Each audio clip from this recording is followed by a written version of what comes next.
विजय त्रिवेदी जी, यहाँ पे ये नहीं कि इंडिया दैट इज भारत, आप इंडिया नाम रखें, भारत नाम रखें, किसी को आपत्ति नहीं होनी चाहिए, लेकिन जब आप इंडिया शब्द से उसकी गुलामी को जोड़ देते हैं, गिरिराज सिंह, धर्मेंद्र प्रधान, सुशील मोदी, पुष्कर सिंह धामी ये मुख्यमंत्री है, सुशील मोदी डिप्टी सीएम रहे, बाकी दोनों कैबिनेट मिनिस्टर्स हैं। क्या इंडिया एक गुलामी का प्रतीक है? और अभी मैं प्रधानमंत्री का ट्विटर हैंडल देख रहा था, लिखा हुआ प्राइम मिनिस्टर ऑफ इंडिया। तो प्राइम मिनिस्टर गुलामी के देश के हैं वो। ये जो भाषा है ये क्या दर्शाता है कि नैरेटिव बनाने की कोशिश की जा रही भारत के, सिर्फ नाम बदलने की बात नहीं, नैरेटिव बनाने की कोशिश की जा रही। नाम बदले ना बदले वो एक अलग सवाल है। मुझे लगता है ये एक्सरसाइज ही नैरेटिव की है। नाम बदलना इतना इंपॉर्टेंट नहीं है, और नाम बदलने में नाम तो बदला ही नहीं जा रहा, मतलब कायदे से जैसे बात हो रही है कि भाई इंडिया दैट इज भारत, तो उसमें दोनों चीजें हैं, और प्रेसिडेंट ऑफ भारत लिखे हैं और हिंदी में वो भारत के राष्ट्रपति तो हमेशा ही लिखते रहे, वो इशू वो नहीं है। और जो नहीं विजय जी माफ करिएगा, इशू इसलिए है क्योंकि भारत के कैबिनेट मिनिस्टर्स ये कह रहे हैं इंडिया शब्द गुलामी का प्रतीक है। तो अगर गुलामी का प्रतीक है तो इंडिया दैट इज भारत, ये इंडिया शब्द काट के हलाक कर देना पड़ेगा, भारत रखना पड़ेगा, या फिर इन कैबिनेट मिनिस्टर्स को सैक करना चाहिए, इनको अपने पदों से इस्तीफा देना चाहिए, इनको निकालना चाहिए।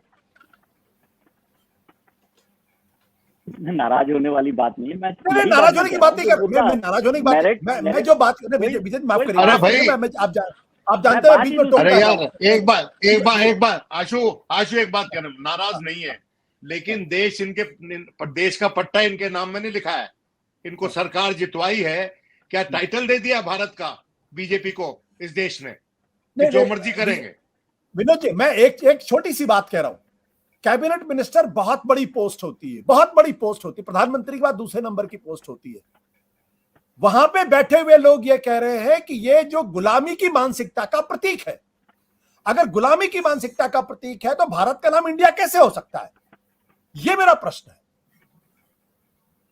सॉरी मैं आपको ठीक है, मैंने आपको बीच में टोका, I am extremely sorry, but मैं जो प्रश्न खड़ा कर रहा हूं कि प्राइम मिनिस्टर ऑफ इंडिया फिर नहीं हो सकता है खड़ा जब तक, तो मैं कह रहा हूं आपको इतना नाराज होने की जरूरत नहीं है, गुस्सा होने की, और प्रश्न वाजिब है ये, मैं यही कह रहा हूं। और मैं कह रहा हूं कि बात ही ये हुई है, फिर जो जवाब मैंने आपको उससे पहले दिया वो ये है कि जब आप नैरेटिव चेंज कर रहे हो तो नैरेटिव चेंज करने के लिए बहुत सारी चीजों को आपको जोड़ना पड़ता है।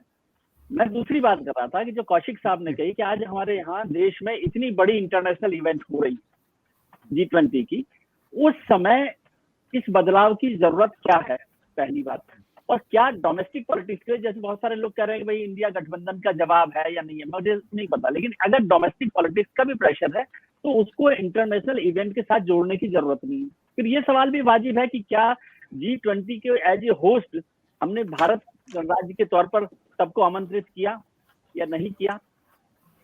उससे भी ज्यादा अजीब मुझे लगा थोड़ा सा कि ये पहला इनिशिएशन प्रेसिडेंट ऑफ भारत की तरफ से आया। मैं समझता था कि प्रेसिडेंट ऑफ भारत को इसमें इस्तेमाल नहीं करना चाहिए, समझे, या तो खुद प्रेसिडेंट हाउस, मैं अब इस पर इतना बड़ा आदमी नहीं हूं कि प्रेसिडेंट हाउस इस पर कुछ अपने आप निर्णय करता, लेकिन यदि ऐसा सरकार की तरफ से फैसला किया है तब भी उनको इस्तेमाल नहीं करना चाहिए, ऐसा मुझे लगता है। क्या हुआ, इस्तेमाल हुआ उनका नाम या नहीं हुआ, या उन्होंने क्या अपनी राय जाहिर की, मुझे नहीं लगता। गुलामी की मानसिकता, ये तो बड़ी बहस है कि इंडिया को लेकर गुलामी की मानसिकता है कि नहीं है। जब आज हम ये बात कर रहे हैं तो आप कॉन्स्टिट्यूएंट असेंबली की डिबेट भी पढ़ लीजिए, समझे। कॉन्स्टिट्यूएंट असेंबली की डिबेट में 17 सितंबर 1949, 18 सितंबर 1949 बड़ी डिबेट हुई है उस पर, और उसमें जितने लोगों ने तर्क दिया भारत के नाम पर, उन सब ने इंडिया को गुलामी का प्रतीक बताया, समझ रहे हैं। इसलिए बातों को तथ्यों की तरह से रखना चाहिए। तो जितने लोगों ने उसमें समर्थन किया है, विनोद जी आप बोल लीजिएगा, एक बार मैं तथ्य पर बात कर रहा हूँ, मैं किसी के समर्थन की बात नहीं कर रहा।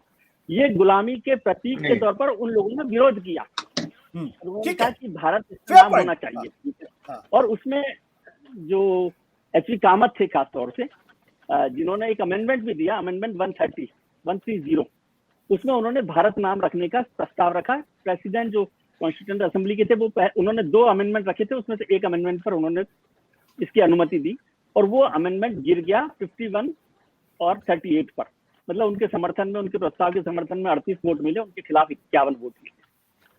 और डॉक्टर अंबेडकर, जिसको आप गलत तरीके से, आप नहीं, मतलब हम लोग अभी मिस रिप्रेजेंट कर रहे हैं। मैंने पूरी की पूरी कॉन्स्टिट्यूएंट असेंबली की डिबेट पढ़ ली है इस पर, वैसे मेरा शौक है, लेकिन ये जो पूरा हिस्सा है जिसमें नाम हुआ है, उसमें डॉक्टर अंबेडकर ने भारत और इंडिया दोनों पर कोई टिप्पणी नहीं की है। मैं आपको बता दूं, उन्होंने कहा डॉक्टर अंबेडकर का प्रस्ताव है ये, इंडिया दैट इज भारत, ये आपको और जानकारी में दे दूं, ये प्रस्ताव डॉक्टर अंबेडकर का है।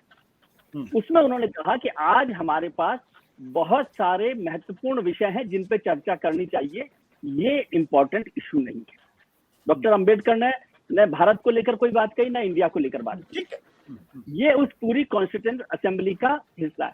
और जिन लोगों ने भारत का समर्थन किया वो सब भी 99% लोग कांग्रेस के थे। ये तो फैक्ट्स है, इस पर कोई बात मैं नहीं कर रहा। तो गुलामी का प्रतीक की बहस 1949 में भी हुई और आज भी हुई। अब ये हो सकता है कि हम 75 साल जिस चीज को जोड़ते रहे, जिसके साथ हम लगे रहे, क्या उसको जी विजय जी देखिए, जो बात आपने कही वो माइनॉरिटी ओपिनियन थी। वहां पे बाकायदा कॉन्स्टिट्यूएंट असेंबली में वोट पड़े और उसमें सरदार पटेल से लेकर श्यामा प्रसाद मुखर्जी सबने पक्ष में वोट दिया, तब ये नाम आया इंडिया दैट इज भारत। तो हर डिबेट के अंदर कुछ मेजॉरिटी ओपिनियंस होती है, कुछ माइनॉरिटी ओपिनियंस होती है। हमारा ये जो ये कोट किया जा रहा है, एक सेठ गोविंद दास को जो कोट किया जा रहा है, माइनॉरिटी वॉइस मानते हैं। नहीं, मैं कह रहा हूं कि वहां पे कॉन्स्टिट्यूएंट असेंबली में, मैं कह रहा हूं कॉन्स्टिट्यूएंट असेंबली में वोट पड़ा ना, उसके बाद ये तय हुआ कि इंडिया दैट इज भारत। ठीक है। तो मेरी ओपिनियन क्या, मेरी ओपिनियन भाई जो basic structure of the constitution का जो सुप्रीम कोर्ट का फैसला था 7-6 से था, 6 लोग उसके खिलाफ थे, लेकिन मेजॉरिटी ओपिनियन फेवर में थी। तो आज भी इस देश का कानून है। मेरा प्रश्न इस बात को लेकर यह कि माइनॉरिटी ओपिनियन को हम इतनी तवज्जो दे रहे हैं, लेकिन जो सरदार पटेल थे, बाबा साहब अम्बेडकर थे, डॉक्टर राजेंद्र प्रसाद थे, उन लोगों ने जिन्होंने कुर्बानियां दी देश के लिए, आजादी के लिए शहीद हुए, उन लोगों ने एक फैसला किया और बहुमत से फैसला हुआ कि भाई इसका नाम इंडिया दैट इज भारत होगा। क्या उनसे ज्यादा देशभक्त ये आरएसएस के लोग हो गए हैं जिन्होंने आजादी की लड़ाई में हिस्सा नहीं लिया, जो अपने घरों में बैठे हुए थे? मैं एक सवाल नहीं जाना चाहता, लेकिन मैं इसमें जोड़ दूं एक सवाल। जिन लोगों ने भारत के समर्थन में वोट दिया था वो भी आजादी की लड़ाई में हिस्सा लेने वाले लोग थे, वो भी गद्दार लोग नहीं थे। सॉरी टू से। नहीं, मैं गद्दार की बात ही नहीं कर रहा। डिबेट में मत जोड़िए। मैं दूसरी बात विजय जी, आपको विजय जी मैं गद्दार की बात ही नहीं कर रहा हूं। मैं कह रहा हूं कि एक मैकेनिज्म इवॉल्व किया गया, उस मैकेनिज्म के तहत मैं ये कह रहा हूं कि भारत सरकार को अगर नाम बदलना था या भारत नाम पे आना था तो आप लोकतंत्र के रास्ते से आते ना। वही बात मैं कर रहा हूँ, आप सुने तो सही।